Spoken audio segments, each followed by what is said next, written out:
లాస్యము తాండవము అని రెండు మాటలు. లాస్యము అన్న మాటకు అర్థం ఏమిటంటే ఒక భావాన్ని ముఖంలో ప్రకటిస్తే దాన్ని లాస్యం అంటారు. ఒక భావాన్ని ప్రకటించేటప్పుడు దానికి అనుగుణంగా శరీరంలో ఉన్న అంగప్రత్యంగములు కదిలాయనుకోండి, దాన్ని తాండవం అంటారు. ఇప్పుడు ఉదాహరణకి నేను లాస్యము తాండవము అని రెండు మాటలు ఉన్నాయి అన్నప్పుడు ఇలా రెండు చూపించాను.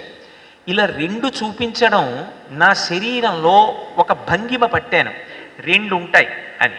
ఇలా రెండు ఉంటాయి అన్నప్పుడు నా ప్రమేయం లేకుండానే నేను రెండు వేళ్ళు ఇలా చూపించాను.